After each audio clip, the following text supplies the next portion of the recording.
Who's your commander? Good luck. Equip. Move to combat. Resolves. Now, before you attack Does me, anyone have an answer? well played. Good game. Hello everyone, I'm DJ and this is the Jumbo Commander YouTube channel. I have something new and unique for you. This is my first Vorthos Commander deck and it features a Buffy the Vampire Slayer themed Ayli Eternal Pilgrim deck. Ayli Eternal Pilgrim is white and black for a 2/3 legendary creature core cleric vampire slayer. With Death Touch, you can pay 1 and sacrifice another creature. You gain life equal to the sacrificed creature's toughness. 1 white-black, sacrifice another creature, exile target non-land permanent. Activate this ability only if you have at least 10 more life than your starting life total. So let's break down this deck, and the first thing we want to ask ourselves is why? Why on earth are we making a Buffy the Vampire Slayer themed commander deck? Well, this is all thanks to Dragon Shield Sleeves who sponsored this video, and they are excited about Buffy the Vampire Slayer because they have some awesome new sleeves featuring that character that I'll show you a little bit later. So when anyone makes a themed deck, I feel like there's a push and a pull. You want it to fit your theme so well, but you also want the deck to work. And so I think we're going to be playing with that dynamic throughout this video where we want flavor and function. We want the key characters to be there, but also we want Ayli/Buffy to be able to work, to be able to kill other creatures, gain life, blow things up, and really make sure that we're not just pulling out a fun statement piece, we're pulling out a working commander deck. So let's start off by first asking ourselves, why Ayli? Why does Ayli fit with this Buffy theme? Well, Ayli features a strong female protagonist, and in this deck, she'll be surrounded by vampires. Remember prom night? With all the vampires. Many of these vampires will come into play and hurt you. Blood Tracker, Vona, Champion of Dusk, Dusk Legion Zealot, all of them come in and suddenly you see your life total going down. But Ayli is a slayer, so she's going to sacrifice all of the vampires that are on the battlefield for her own life gain. What? And so I felt like that was an overwhelming win when it comes to the Vorthos of this deck. Of course, we need a cast of characters to support Buffy, and some of them can be more exact than others. My favorite that I found was Arvad the Cursed, playing the role of Angel because he is a vampire, but still pumps and helps out Buffy, because Buffy is a legendary creature. So I like that fit a lot.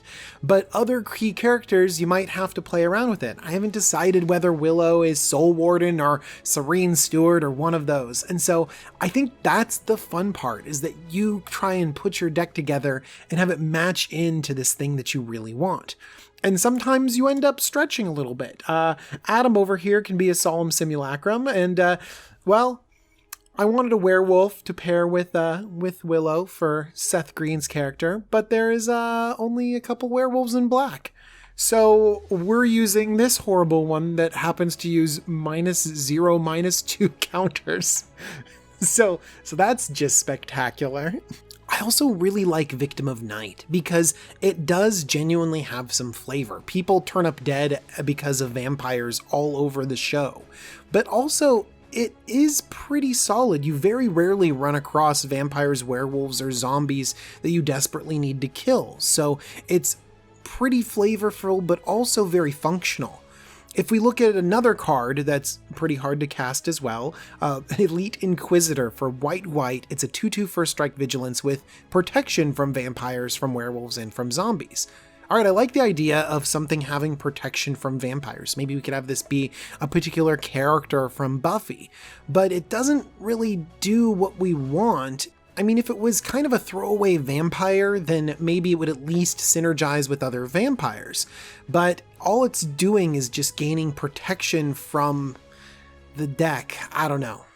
See, I think this brings us to the key problem with flavor-based decks, which is how flavorful are we going and how functional is this deck going to be?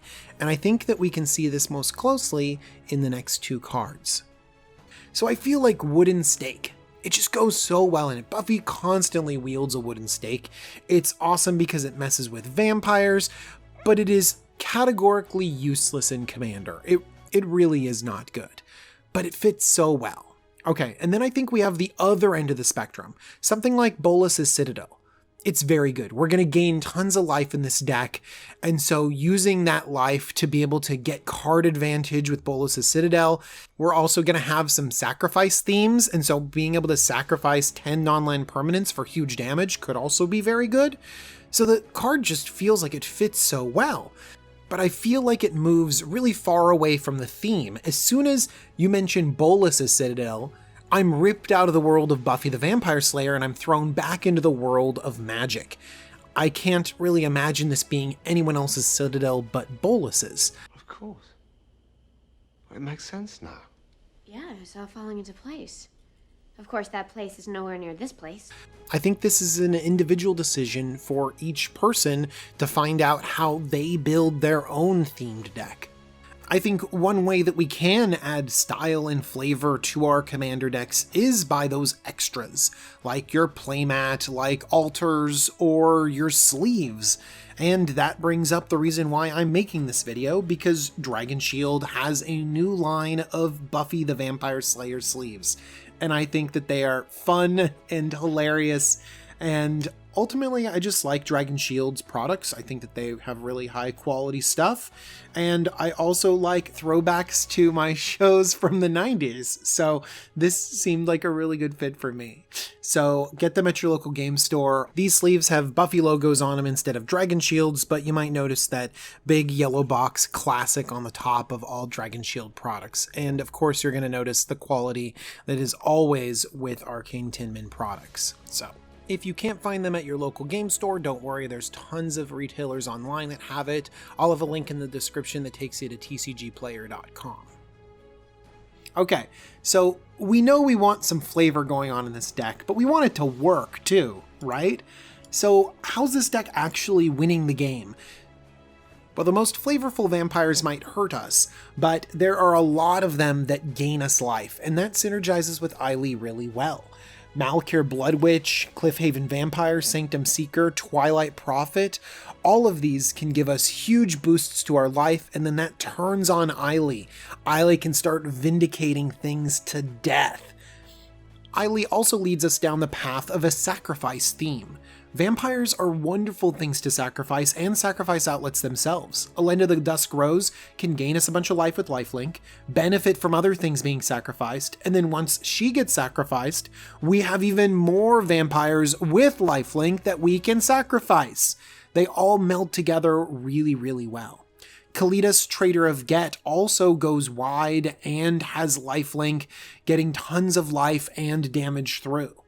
And every time we sacrifice something, we can hone in on that vampire ability.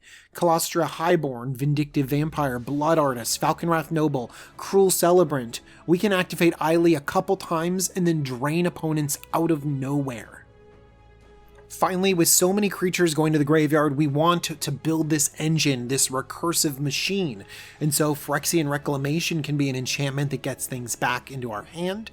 Ravo Soul Tender can pump our vampires and also keep bringing creatures back, and could look like Xander if you squint just the right way. One-off effects like Return from Extinction has a wonderful rate for returning 2 vampires, but I think my favorite has to be Whip of Erebos, because it gives everything lifelink. We love gaining life in this deck. You can also whip creatures from the graveyard back onto the battlefield, and because we have so many sacrifice outlets, we can sacrifice that creature before it gets exiled by the whip, so we can do it over and over and over again. So how do I envision this deck? Well, I believe it's going to start off as aggressive as vampires can be. Low drop vampires synergizing together, attacking as the most aggressive Edgar Markov decks can. But then, because aggro is really hard to pull off, we can take a step back a little bit. Ayli comes down and starts eating vampires for value, gaining a bunch of life, nuking things on the opponent's board, and we start slowly draining our opponents out. Our life total goes up, and then we turn the corner and weaponize our life to close out the game. As we wrap up, I have a question for all of you Buffy the Vampire Slayer fans. What are the best cards that represent characters that you can think of? Because I kind of want to make this deck as accurate and wonderful as possible. If you leave any comment below and you like this video and are subscribed to the Jumbo Commander YouTube channel, then you can win a box of sleeves shipped anywhere in the world. Good luck. I hope a super fan wins these. All right, everyone. Thank you so much for watching this unique video. Thanks for all your support. All right, everyone. See you really soon. Bye-bye.